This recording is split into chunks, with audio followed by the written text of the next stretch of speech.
நம்முடன் அதிமுக முன்னாள் அமைச்சர் திரு ஜெயக்குமார் அவர் இணைகிறார். வணக்கம் சார். தோழர் நல்லக்கண்ணுடைய களப்பணி, மேலும் அவர் ஆற்றிய பங்கு, அது பற்றி உங்களுடைய பார்வை. வணக்கம், ஜெயக்குமார் பேசுறேங்க.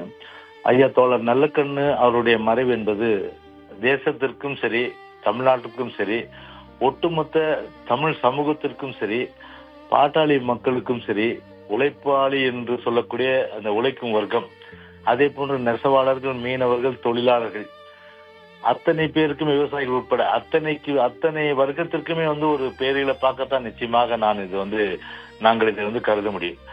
ஏனென்று சொன்னால் 101 வயது ஒரு மூப்படைந்த நிலையில் அவர் இருந்தாலும் கூட அவருடைய அந்த வாழ்க்கையினுடைய அந்த முறையை நாம் பார்க்க வேண்டும். பொதுவாகவே அந்த 2 விஷயங்கள் ஒவ்வொரு அரசியல்வாதியும் நாம் கற்றுக்கொள்ள வேண்டிய விஷயம். ஒண்ணு, தான் சார்ந்திருக்கின்ற இயக்கத்திற்கு விசுவாசமாக இருப்பது.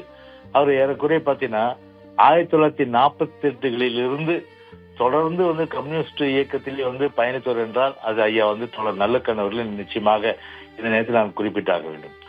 அதே போன்று இன்னொன்று என்ன, ஒரு எளிமையின் சின்னம். பொதுவாகவே ஒரு பதவி, பணம், ஆடம்பரம், படோடோபம், இது பார்த்தீங்கன்னா ஒரு சர்வசாதாரணமாக அரசியல்வாதிகிட்ட இருக்கும். ஆனால் ஒரு அரசியல்வாதி என்பதை விட ஒரு தோழர், அவருக்கு தலைவர்னு சொன்னாலே பிடிக்காது. என்ன தோழர் எப்படி இருக்கீங்கன்னு கேட்டாதான் அவர் சந்தோஷப்படுவார். அப்படி ஒரு தோழமை வளர்த்தவர். அந்த தோழர் வாழ்நாளில ஒரு படலாபம், அதே போன்று பகட்டு, அதே போன்று ஒரு ஆடம்பரம், இது இல்லாமல் எளிமையாகவே தன்னுடைய வாழ்நாளை முழுமையாக கழித்தவர். இன்னொன்று நாம் பார்க்கணும், அப்படி அந்த உறுதி. பொதுவாக பாத்தீங்கன்னா அரசியல்வாதிகள் பாத்தீங்கன்னா ஒரு 2 கேஸ் போட்டோம்னா இன்னொரு கட்சிக்கு போயிடுவாங்க. ஆனா அடக்குமுறை, சுதந்திர போராட்ட வீரர்கள் அடிப்படையில் சுதந்திரத்தை எதிர்த்து போராடி அடக்குமுறை எதிர்கொண்ட போது அவர் சந்தித்த சவால்கள் ஒண்ணு. இரண்டாவது பாத்தீங்கன்னா 1948களில் காவல்துறை அவர் தேடி கண்டுபிடித்து அவரை சொல்ல முடியாத அளவுக்கு சித்திரை செய்து கூட தான் சார்ந்தவரிடம் சரி, தன் இயக்கத்திலும் காட்டி கொடுக்காத ஒரு தன்மானமிக்க ஒரு தலைவர் என்று சொன்னால் அது ஐயா தோழர் நல்லக்கண்ணு ஐயா அவர்கள் நிச்சயமாக இந்த நேரத்தில் நான் குறிப்பிட்டாக வேண்டும்.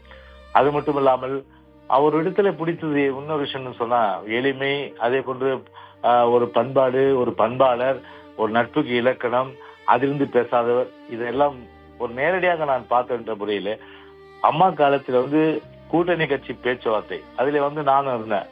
அப்போ அவரோட சிபிஐயோட பேசும்போது, அந்த இயக்கத்தோடு பேசும்போது, பொதுவாக இப்போ எங்க கட்சியின் சார்பில் சில ப்ரொபோசல்ஸ் கொடுப்போம், அவங்க சில ப்ரொபோசல்ஸ் கொடுப்பாங்க.